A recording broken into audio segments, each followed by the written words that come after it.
you guys ready? So are you just going to kind of ask us questions? Mm-hmm. Okay. Yeah. So to get us started, let me have you say and spell your first and last names. Who wants to go first? Go ahead. Martin Patton. Martin Patton. Okay.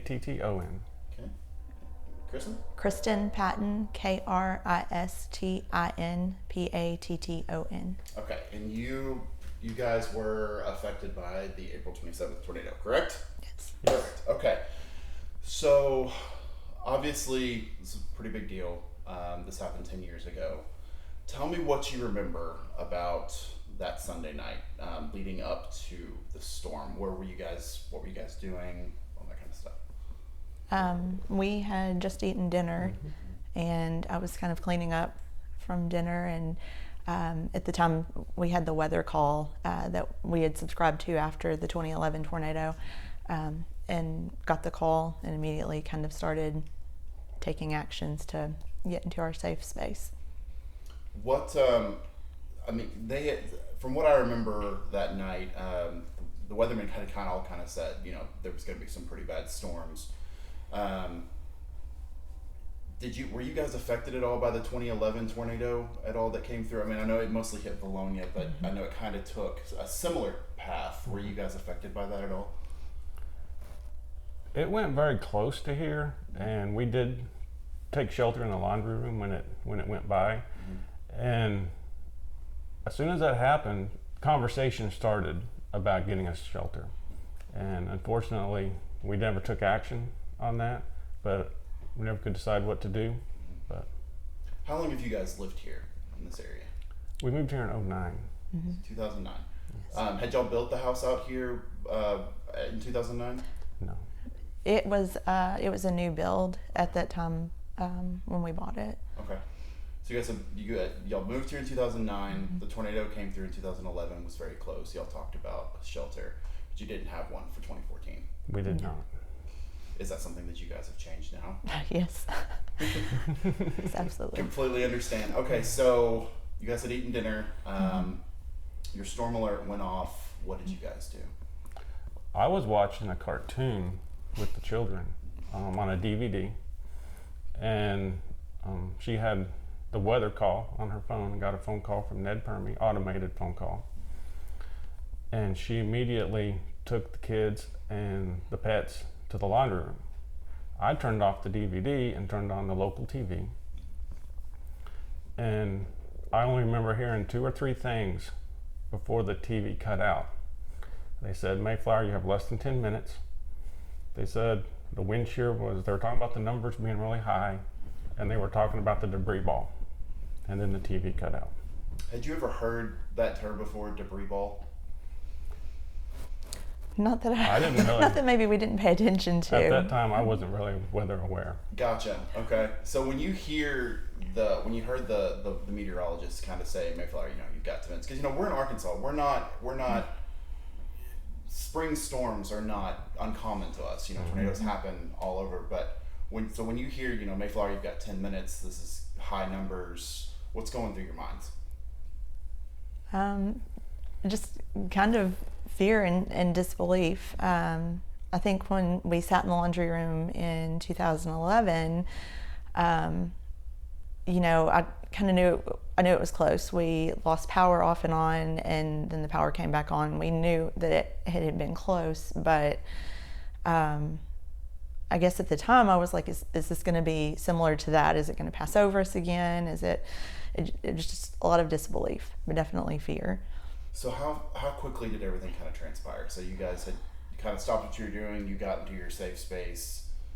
Walk me through kind of what happened, it leading up to it came, it went, what happened? I think we ended up, it was about 7 minutes after we got in there, and well, she immediately went to the laundry room with the kids. I went, watched TV for a second, and then I went to the garage and I grabbed a bicycle helmet. And then I went to the laundry room. And then I think I gave it to her and she put it on our son's head. And then we all kind of dogpiled there in the laundry room. And from there, time started going really fast. The ground started to shake, the lights went out, my ears started popping, and then it hit. Do y'all remember, they talk about, when storms like this come along and you hear like the sound of the train or anything. I mean, y'all are right next to a train. Did it sound anything like that? No, I remember the hail. It sounded like someone was just dumping gravel on the house. Mm-hmm. And then the only other sound I really remember was just like boards being pried apart. And then we had kind of I don't know, for me, it was like a sensation of a vacuum just sucking us up. So, from what my aunt told me, so basically, the tornado it hit, and it picked you guys up essentially where you were, and it put you in the yard, mm-hmm. but took the house. Yes. Tell me a little bit about that. Mm-hmm. What you guys remember, like when you guys realized what had happened.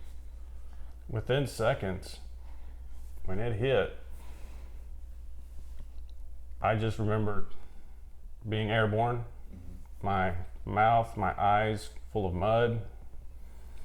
I remember flying in circles, kind of spinning, mm-hmm. and then landing.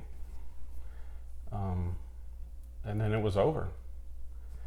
And we immediately started yelling for each other to try to get accountability. I found Keaton, our son. Mm-hmm. I remember she couldn't find Elizabeth, but it turned out she was laying on top of her. And she had spun. She had spun and her head was between my knees. Yeah. And then I think we kind of shouted for joy that we were alive. We had survived. And then it, yeah. It's kind of when the shock set in as to mm-hmm. what had actually just happened. Yeah. So, I mean, it's a miracle. I mean, that you guys, because you always hear things about how tornadoes are kind of random. How they'll hit this house, but they'll miss mm-hmm. this one, but then they'll hit this one, and there's nothing left, and then this one's only right next door is missing 2 shingles. But you guys were literally all together, and it just picked you up out of your house, put you down in the yard, but left nothing behind. What does that mean? What does that mean to you guys? It's just a miracle. By the grace of God, we survived. Were you guys injured at all? The kids injured at all, or? We had one broken arm, a dislocated shoulder, a lot of cuts, and a lot of bruises. Yeah. But in the grand scheme, probably nothing compared to what it could have been. Yeah. How long after everything kind of happened and you guys kind of realized what was going on, were there people out kind of helping? Our neighbors immediately, the neighbors down the hill from us had taken shelter kind of in a little gully behind their house, and they immediately came up. Some of the other neighbors that had been affected were working on getting out. Another neighbor was injured, but she was the only one that I'm aware of. So it's miraculous that we're all still here after that. But everybody, our neighbors anyway, were just a huge support in coming and helping and sitting with us. And it was a couple of hours, I think, before anyone could get to us. There were trees down on the road. Our neighbors immediately showed up. It was dark. I remember by the time it was dark, you couldn't really see the house. You really couldn't see the damage. Our neighbors called 911 to try to get us a ride to the hospital, get us an ambulance. The ambulance did finally show up. The road was blocked. The Marines came and carried us out. None of us had shoes on. I've heard that, but I never saw them. Yeah, they. I'd injured. I couldn't move my leg. It was just really severe pain. They thought maybe it was broken. Mm-hmm. They didn't know, so they put me on a stretcher and they carried me. One of them carried Elizabeth. Actually, I think it may have been a firefighter that carried Elizabeth. So when you go to the hospital, you guys get checked out. when did you guys get back to the house and realize how bad it actually was? You came out the next day. That next day, that afternoon, my brother and my father came over, and they tried to get a few valuables off the property that may have survived. But that was when we first saw it, and the house was cleaned off to the slab. It even took tiles off the concrete. Wow, so it's pretty powerful. Because I mean, ultimately, the storm turned out to be a high-end EF4. The only reason it was never classified as an EF5 was because it's more in a rural area, so there was more tree damage than there was structural. But the wind speeds, I mean, they were up there. But they said that didn't actually happen until it got closer to Bologna. So for that to have happened here, I mean, it's a pretty powerful tornado. Yes. Do you guys consider yourselves to be, I mean, lucky at ultimately, I mean, at your family's alive 10 years later, you guys are healthy and happy and sitting in a new home? I mean, you guys feel, how does that make y'all feel? I feel like every day is a gift. Yeah. Very thankful. How soon after everything kind of happened did you guys decide y'all wanted to stay and rebuild? Oh, we were in a hotel for about 2.5 weeks before we could find somewhere to relocate to. And it was just, I think a few days we really debated what we were going to do. And then we just ultimately decided that we really do love our neighbors. We love being here where we are. We love this community, and we wanted to stay here. So we just, decided obviously to rebuild with the shelter. How long did it take you guys to rebuild and get everything set kind of where you felt comfortable? Right at 1 year. Yeah. We moved in at the 1-year anniversary. It took 3 months to draw the house and 9 months to build. We were blessed with a really good builder. Wow, 1 year. So you guys moved in kind of at the 1 year mark. I can imagine how surreal that must have been to know like what had happened, where you came from, and then now you're walking into kind of start all over, start the next chapter.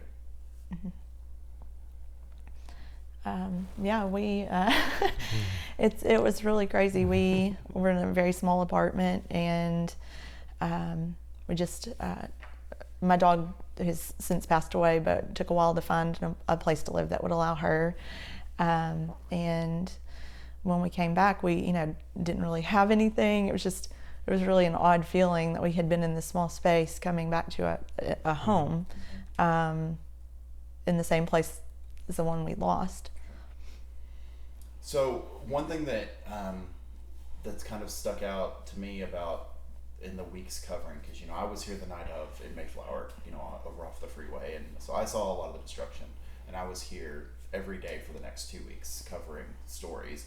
And one of the things that really stuck out to me was the resilience of the community and how everybody kind of came together from not only from just Mayflower and Bologna, but I mean all of Central Arkansas and all parts of the state. Was that something that you guys witnessed? Oh yeah. Do you get anything you guys about that stands out? Most definitely. Personally, I have a lot of family nearby. My cousins came, sat with us at the hospital. I have a friend that I've had since childhood who's a nurse.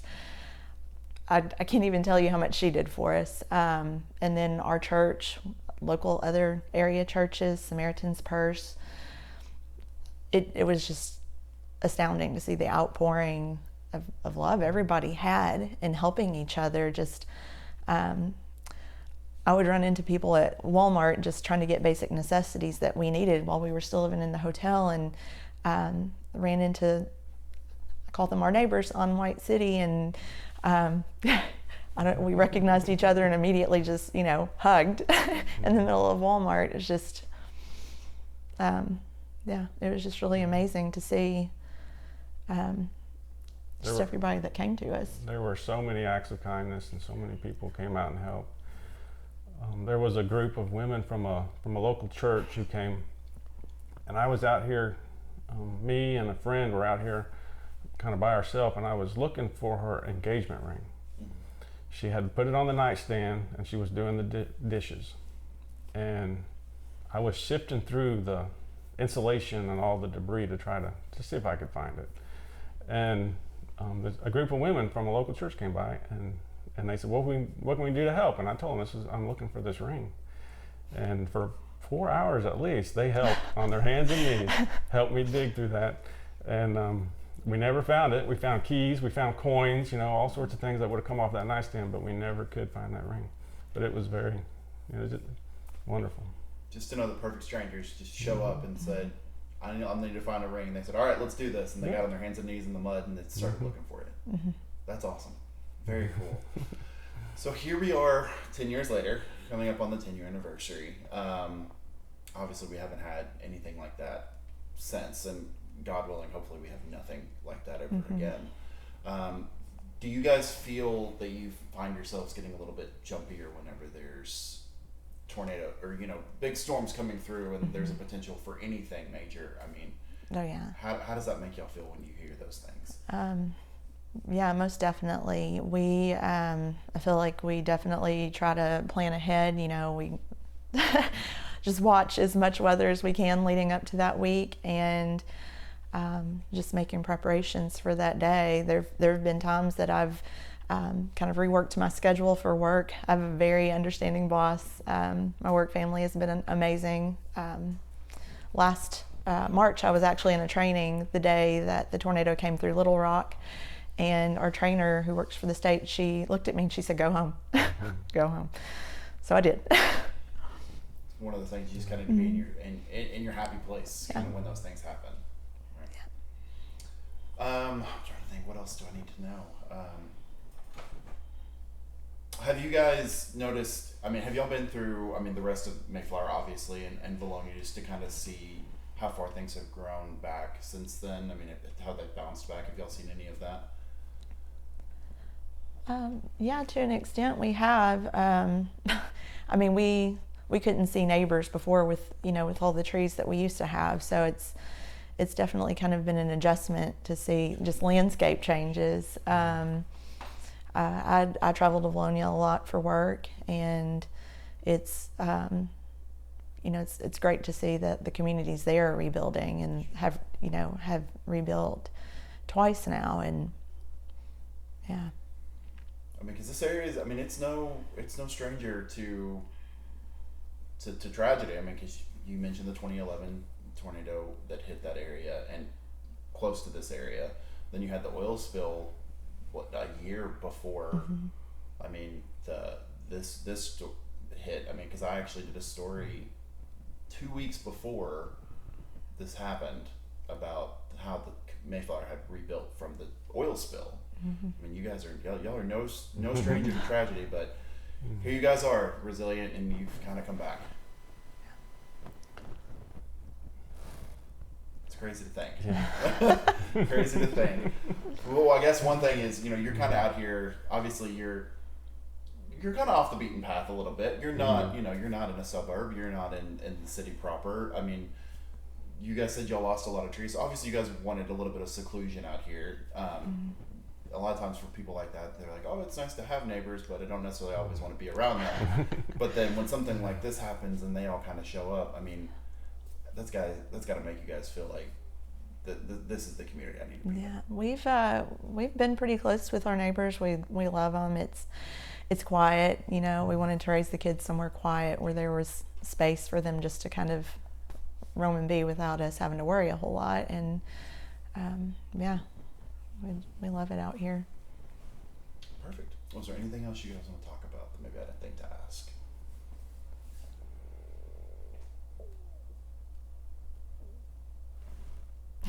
No? Okay.